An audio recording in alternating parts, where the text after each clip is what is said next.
Mr. Deegan reporting live from D226. It's VidNotes time, 6-3. Before the learning target, a reminder. This VidNotes will require you to listen, to think, and to summarize the information that I am saying. There's no fill in the blanks here. It's time to think and synthesize the information. First, write down, please, the learning target. I will understand what shaped modern Africa. But first, a review. Before World War II, European countries used imperialism to control much of the continent of Africa. We've been talking about this, and in 1884, how important that Berlin Conference was to the future of Africa. However, after World War II, these countries were given permission to seek their own self-determination, and they resisted in different ways. In Algeria, there was a bloody war with France. In Ghana, there was a peaceful transition with Britain. Kenya, meanwhile, had a violent struggle with Britain. And down in South Africa, its leader Nelson Mandela and his supporters protested an end to the segregated society that was known as apartheid. Now, let's talk about the types of imperialism that do exist. The first is a colony, and we're familiar with colonies. Much of the African lands became colonies of Europe after 1884.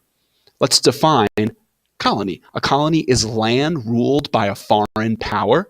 Please write that down. The foreign power has 100% control of the land's government. And the 13 British colonies, America used to be a collection of colonies. Number two, the second type of imperialism is a protectorate.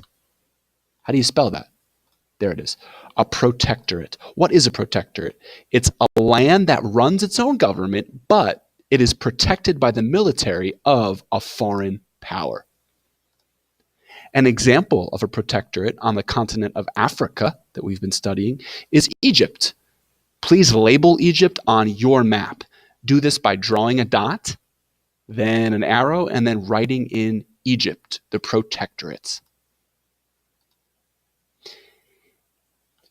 The history of Egypt now. In 1869, the Suez Canal was built. Here it is. It is a 120-mile man-made waterway that connects the Mediterranean Sea to the Indian Ocean.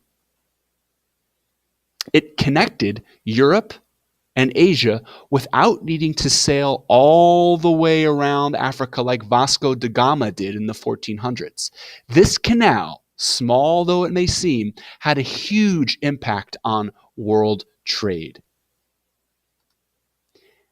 And there you see the shorter distance the Suez Canal allows sailors to take.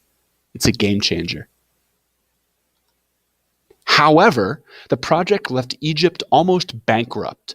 Britain came in, invested its money in the Suez Canal, and eventually sent its navy to Egypt to protect its investment. Some Egyptians did not like Britain's presence in their country. It's hard to blame them. In 1882, a war broke out.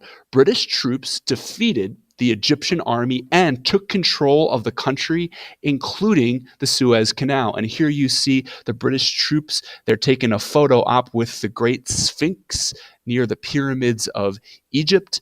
That's theirs now. In 1914, Egypt officially became a protectorate of Britain. This man was helpful in freeing Egypt of British control. Who is it? His name is Gamal Abdel Nasser, and write this down here. He was important to free Egypt from British control. In 1954, Nasser became the leader of Egypt.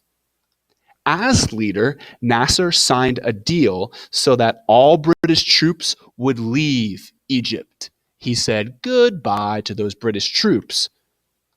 Nasser also was a clever politician. He allied with the Soviet Union, which was the enemy of Britain and the United States during this time. And here you see the president, the leader of the Soviet Union, joking around with Nasser. And Nasser also led the construction of the Aswan High Dam. There it is. How do you spell that? In 1970, this dam was built, and it helped control the Nile River, which helped Egyptian farmers. So that is Nasser, and that is modern Egypt. Now we're going to go further south to an African country called Rwanda. Where is it? On your blank map, please circle this tiny country, put an arrow, and then label it. It is in between Congo to the west and this huge lake, Lake Victoria, to the east. Unfortunately, we're going to be talking about a bad part of Rwandan history. It's the genocide there in 1994. First, let's define genocide. It's the systematic and purposeful destruction of a racial, political, religious, or cultural group. And probably the most famous genocide in world history is the Holocaust, the tragedy in World War II when the Nazis slaughtered Jews and other minority groups. But let's go to Rwanda.